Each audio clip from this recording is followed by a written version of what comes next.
The artists Klaus Oldenburg, Roy Lichtenstein, and James Rosenquist had begun creating art derived from comic strips, billboards, and other everyday objects.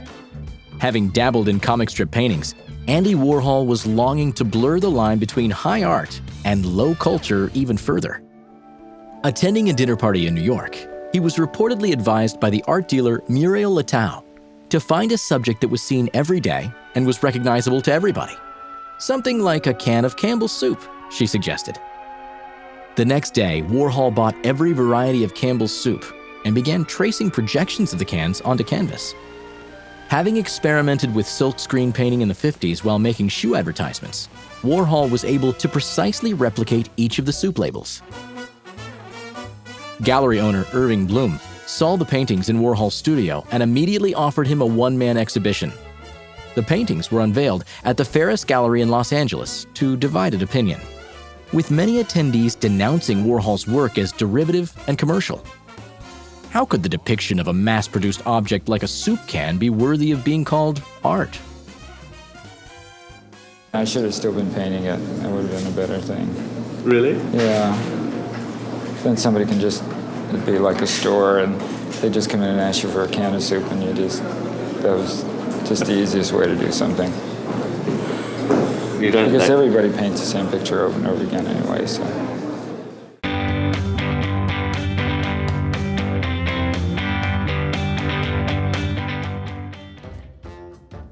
After the Second World War, the United States entered a period of economic prosperity, with rapid advances in the manufacture of cars, food, clothing, and electronics.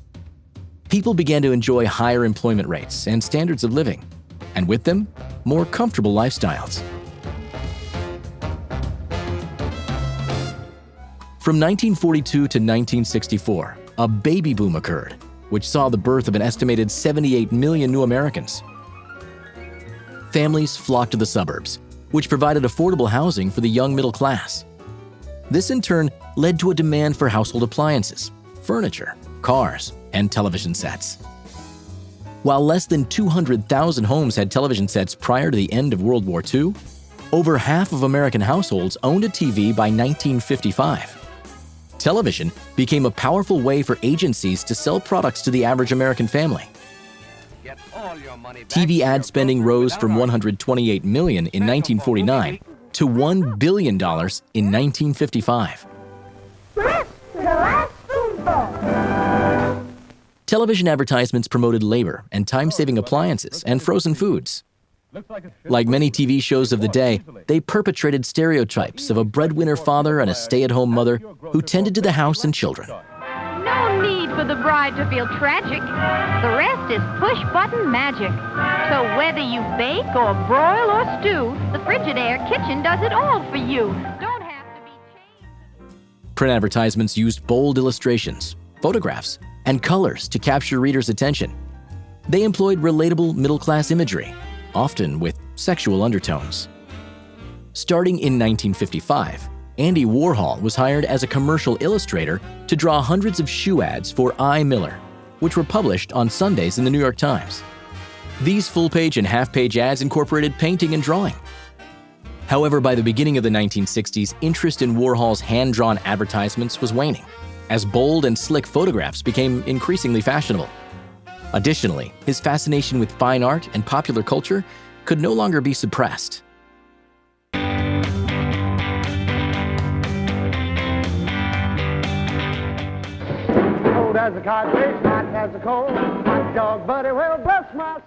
As consumerism flourished in the 1950s, popular culture in the form of TV shows, films, fashion, and rock and roll music became part of everyday American life.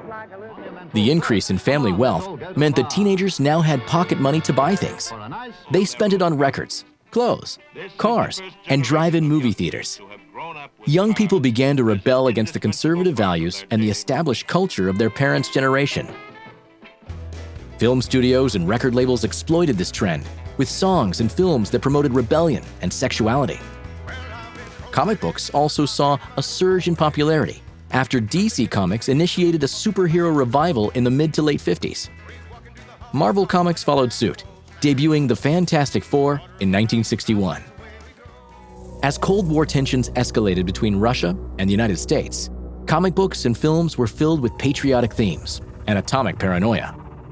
Yet popular culture also became an important form of escapism for the American family. They gathered around the television set at night to watch their favorite broadcasts and follow the lives of celebrities in gossip columns and glossy magazines. Press photographers began stalking celebrities through the streets of Europe and would eventually be christened the paparazzi. The American public's fascination with celebrities impacted how people dressed and wore their hair. Elvis Presley, Grace Kelly, Marilyn Monroe, and Audrey Hepburn all wielded considerable influence over the styles of the day. The decade's immersion in celebrity and popular culture would also have a profound impact on a range of young artists.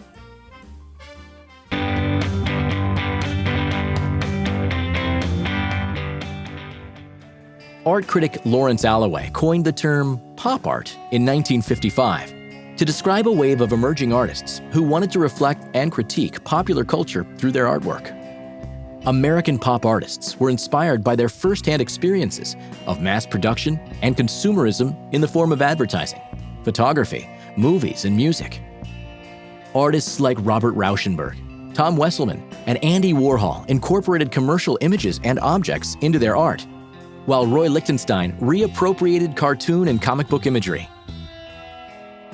Pop art combined everyday imagery with a liberal dose of wit and irony. It also frequently explored the relationship between fame and art, and how the cult of celebrity shaped the way young people viewed themselves and the world. In 1962, Andy Warhol established The Factory, a space where he worked on his screen prints, commissioned works, and experimental films. The Factory also became a hangout for many artists, performers, and socialites, as well as the backdrop for countless parties. Warhol grew preoccupied with fame and celebrity in his 60s work, creating screen prints of Marilyn Monroe, Elvis Presley, and Elizabeth Taylor. He also filmed over 400 screen tests, short, silent films often featuring celebrities like Bob Dylan and Salvador Dali.